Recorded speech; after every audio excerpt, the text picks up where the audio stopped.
कल्याणशील रोडवरील पिसवली गावाच्या कमानीसमोर सापडली होती हजारो मतदार ओळखपत्र। शिवसेना ठाकरे गटाच्या कार्यकर्त्यांनी पोलिसांना दिले निवेदन। आता 750 वोटर आयडी सापडलेत। आणखी किती वोटर आयडी बनवले असतील हा संशोधनाचा विषय। ही निवडणूक संशयाच्या फेऱ्यात या प्रकरणाची सखोल चौकशी करत ठोस कारवाई करावी। अशा प्रकारे ओळखपत्र बनवले गेले असतील तर ही निवडणूक रद्द करावी व पुन्हा निवडणूक घ्यावी।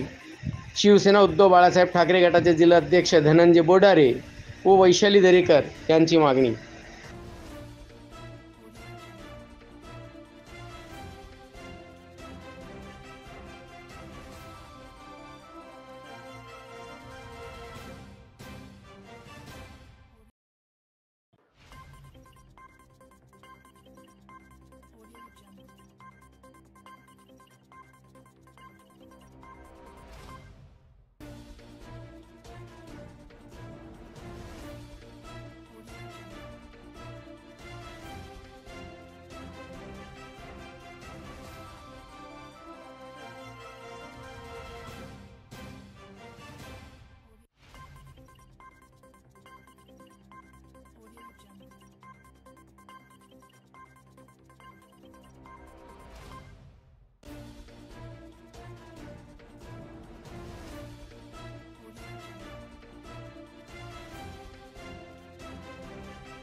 सर्वांना माहिती आहे, बातम्या आल्या, तुम्ही लोकांनीच बातम्या दिल्यात। परवाच पिसवली या गावामध्ये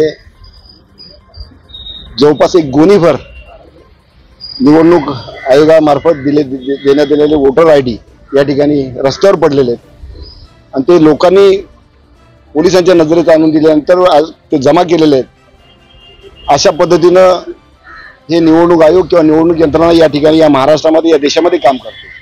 सर्व देशामध्ये निवडणूक आयोगावर संशयास्पद वातावरण असताना किंवा त्यांच्यावर गंभीर आरोप असताना वोटर आयडी म्हणजे मतदार ओळखपत्र ज्या आधारे या देशाचा पंतप्रधान निवडला जातो, या राज्याचा मुख्यमंत्री निवडला जातो, सर्वसामान्य एक महापौर असतील त्या वोटिंग आयडीच्या मार्फतच आणि असे गोणीभर इथं पडतात। आमचं ठाम मत आहे, आम्ही सर्व जिल्हा प्रमुख सदानंद थरवजी, उमेदवार वैशालीताई दरेकर आणि सर्व शहर प्रमुख उपजिल्हा प्रमुख यांच्या मार्गदर्शनाखाली अधिकाऱ्यांची भेट घेतली। ही पोलीस यंत्रणेचं त्यांचंच काम आहे, जसं निवडणूक यंत्रणा तशी पोलीस यंत्रणा, या दोघांच्या माध्यमातून इथं पारदर्शक निवडणूक होते किंवा निर्भयपणे निवडणूक होते। पण या आमचं ठाम मत आहे की या निवडणुकीमध्ये या बोगस आधार कार्ड असतील याचा वापर केला गेलेला आहे निवडणुकीमध्ये, त्या आधारे मतदान झालेलं आहे आणि असं असेल तर चुकीचं आहे, त्याचा गैरवापर केलेला आहे। तर हे पोलिसांनी आणि महसूल अधिकारी किंवा आरोनी हे सिद्ध करावं ते बोगस होते की खरे होते। खरे असतील तर ते रस्त्यावर कसे पडले, संबंधित अधिकारी कोण असतील, कर्मचारी असतील, बीएलओ असतील, त्यांच्यावर कारवाई झाली पाहिजे। एक तर बाप दाखवा नाही तर श्राद्ध घाला। हे बोगस असतील ते कोणी तयार केले त्याचा मागमूस काढा, त्याचा पुरावा घ्या, त्याचा तपास करा, संबंधितवर गुन्हे करा। खरे असतील तर तिथं रस्त्यावर कसे पडले, लोकांपर्यंत का पोहोचले नाही, त्यामुळे लोक मतदार वंचित झाले। कारण आयडी असल्याशिवाय तिथं मतदान करता येत नाही। त्यामुळे एवढ्या लोकांना जर खरे असतील तर एवढ्या लोकांना मतदानापासून वंचित ठेवलेले असा आमचा ठाम आरोप आहे। तर याचा परिणाम पुढच्या सगळ्या निवडणुकीवर होणार आहे। जर पोलीस यंत्रणेने आत्ताच सतर्कता दाखवली, संबंधित निवडणूक आयोगाने अगदी हे दाखवलं जबाबदारी, यापुढे असे प्रकार होणार नाहीत। जर यामध्ये आमचं समाधान नाही झालं तर शिवसेनेतर्फे याचं मोठं आंदोलन आम्ही करू असा इशारा आम्ही दोन्ही प्रशासनाला देतो।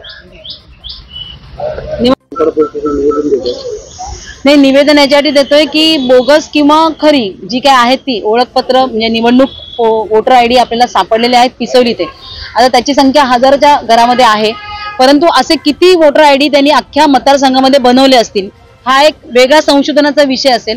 कारण ज्या प्रकारे मतदान झालेलं आहे ते बघता मग आता ही निवडणूक आहे ती पूर्णपणे संशयाच्या घेऱ्यामध्ये आलेली आहे।